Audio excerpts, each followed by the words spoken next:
Did you know that 20% of oxygen that we breathe is photosynthesized by algae?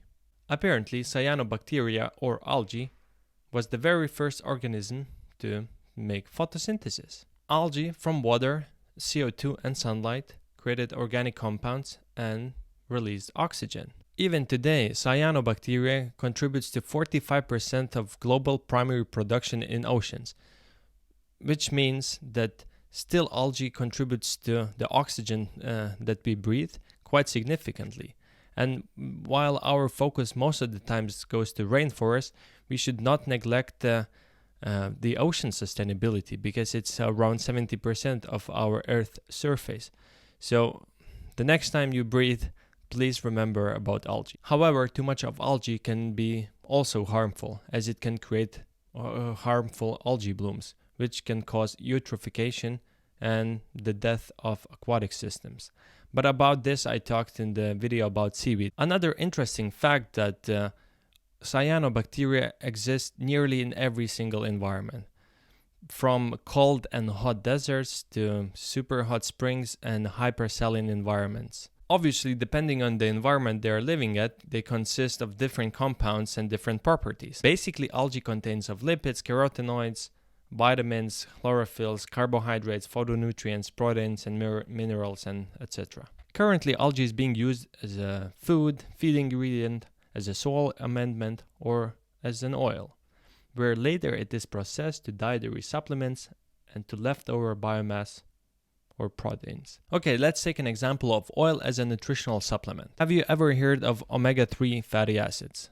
I bet that you, as a child, have tried to take one of those pills, or maybe directly from the spoon.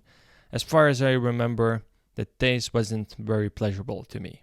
These omega-3 fatty acids are essential to our human health because they, according to science, they help for our brain development, eye development, and to cardiovascular aspects.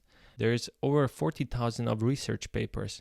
In addition, in the past 2 decades, the fish stocks were declining, and the study in Scotland measured the omega-3 fatty acids amounts in a fish, and it actually declined by half. Also, another global omega-3 survey concluded that the world is facing a global omega-3 deficiency.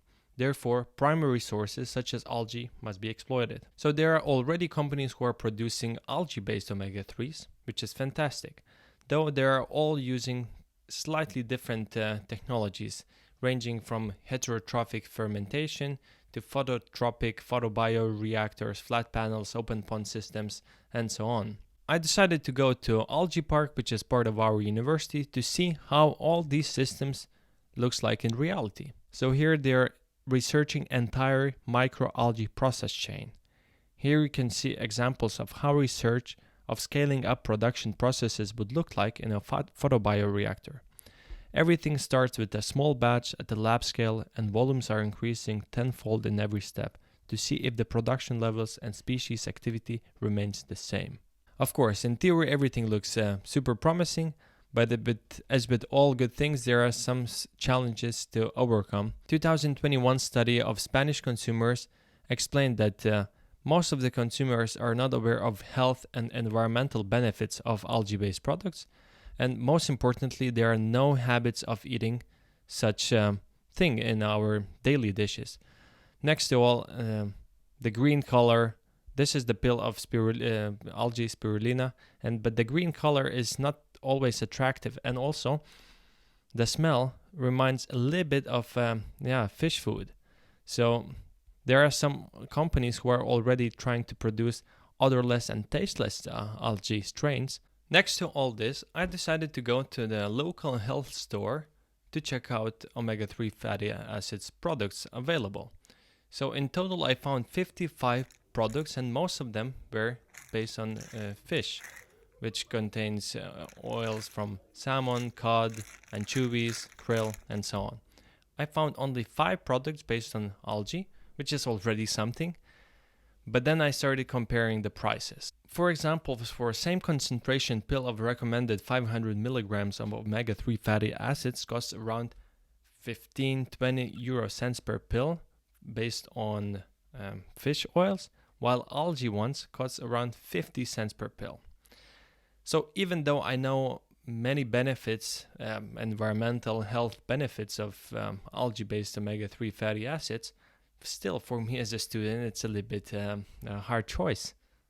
Nevertheless, the future is optimistic. Let's keep on working. Let's keep on working hard, and let's go beyond ourselves. And as author John Shedd said about taking risks, that a ship is safe in a harbor, but that is not what the ships are built for.